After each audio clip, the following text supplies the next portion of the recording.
her voice to this very important solidarity movement. She's a leading British actor, an advocate for gender equality in her own right. She's been involved with the promotion of girls' education for several years. As part of her humanitarian efforts, she's visited Bangladesh, Zambia, recently returned, as we just heard, from Uruguay on her first mission with UN Women. Ladies and gentlemen, please join me in welcoming to this stage our co-host and the UN Women's Global Goodwill Ambassador, Emma Watson.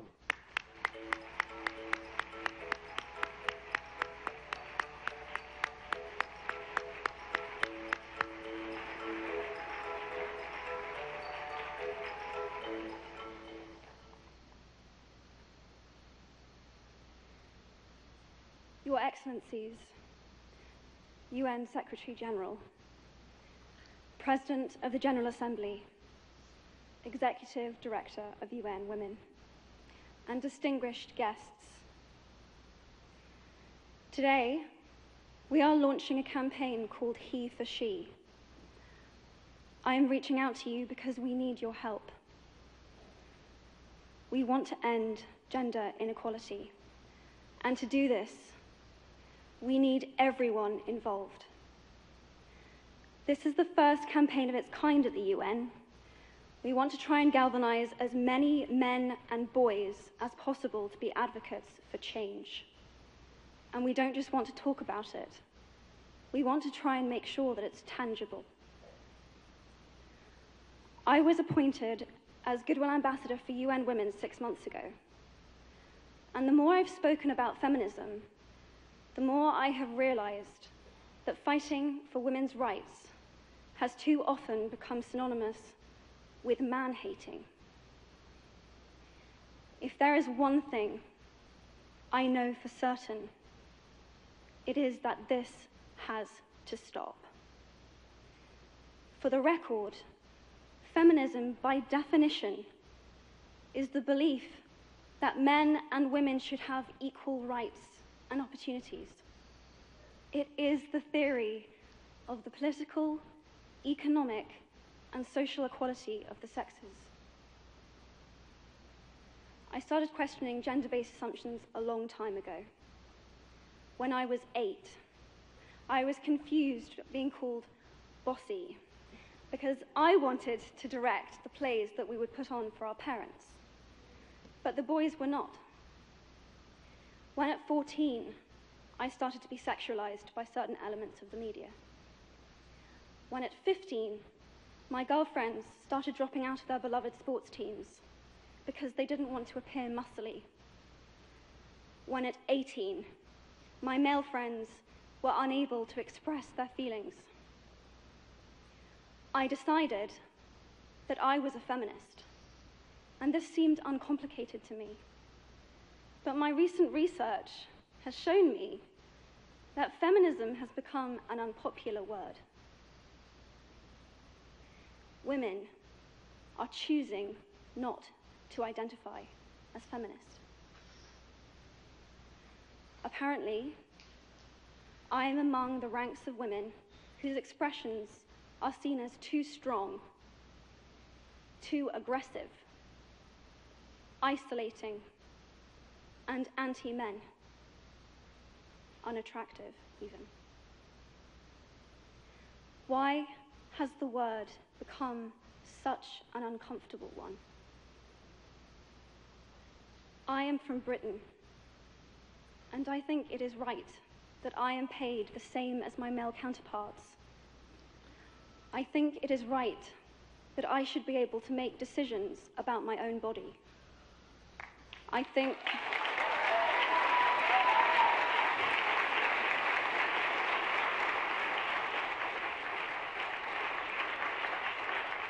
think it is right that women be involved on my behalf in the policies and the decisions that will affect my life. I think it is right that socially I am afforded the same respect as men. But sadly, I can say that there is no one country in the world where all women can expect to receive these rights. no country in the world can yet say that they have achieved gender equality.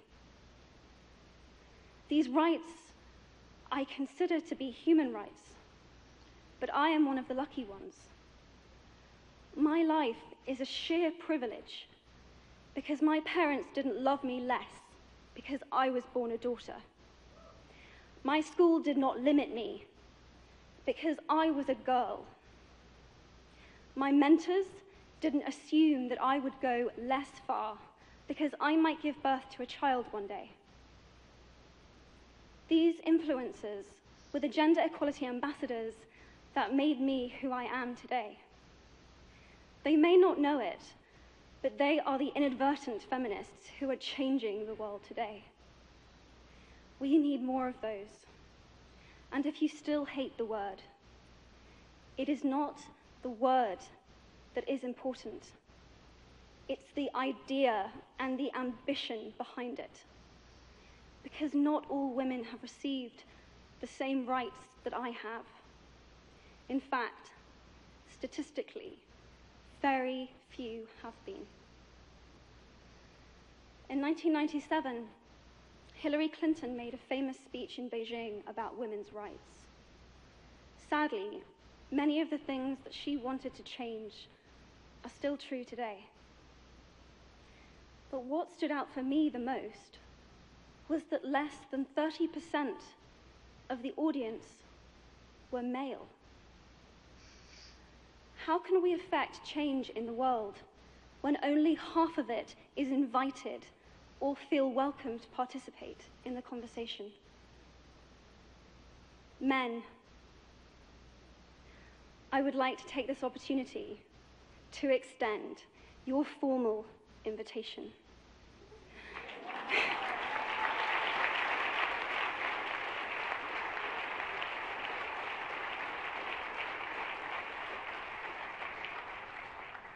Gender equality is your issue too.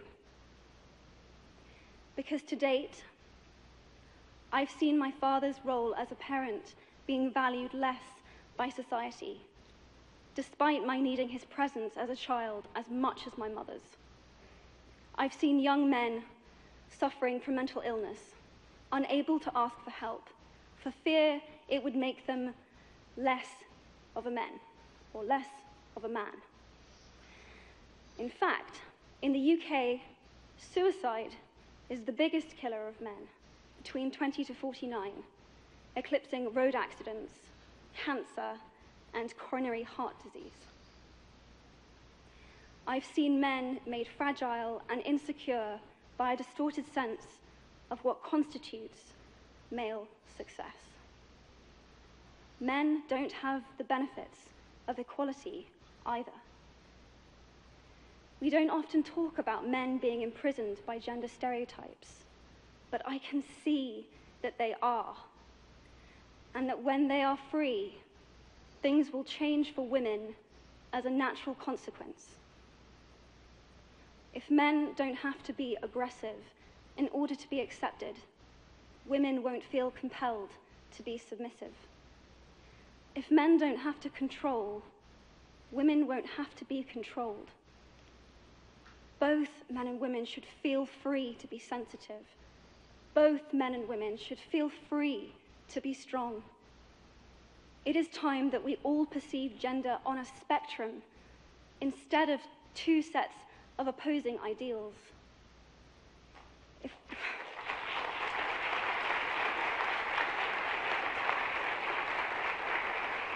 If we stop defining each other by what we are not and start defining ourselves by who we are, we can all be freer. And this is what HeForShe is about. It's about freedom.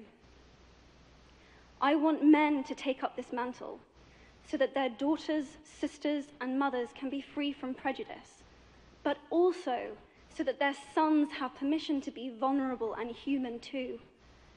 Reclaim those parts of themselves they abandoned, and in doing so, be a more true and complete version of themselves.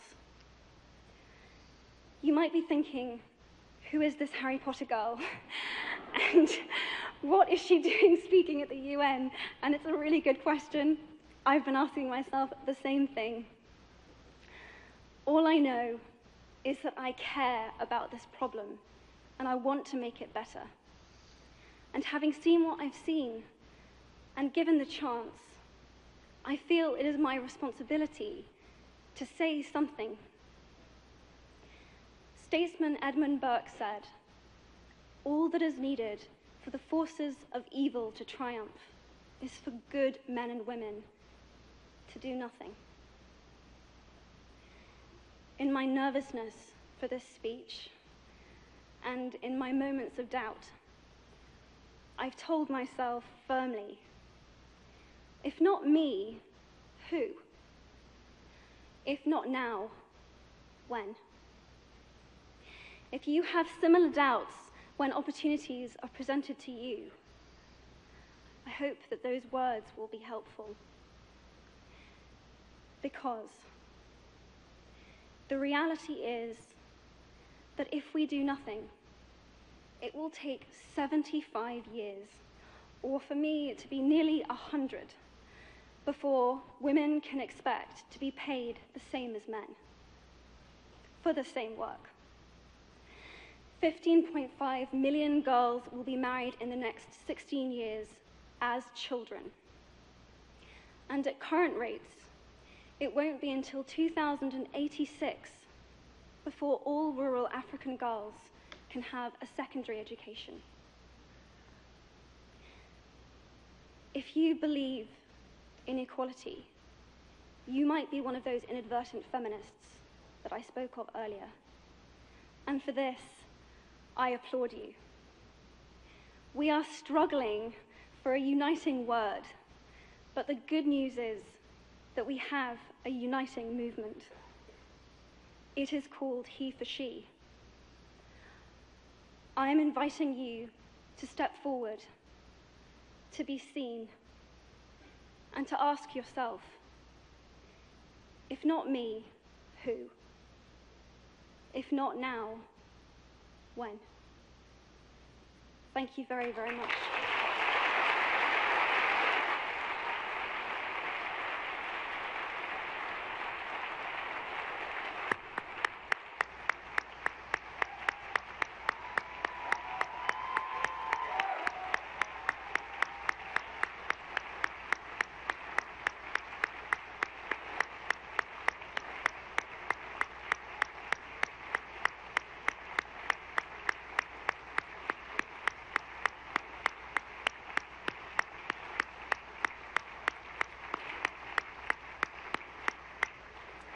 What a beautiful, beautiful speech. What a beautiful thought. Emma, pay attention. Thank you. On behalf of all of us, thank you very much.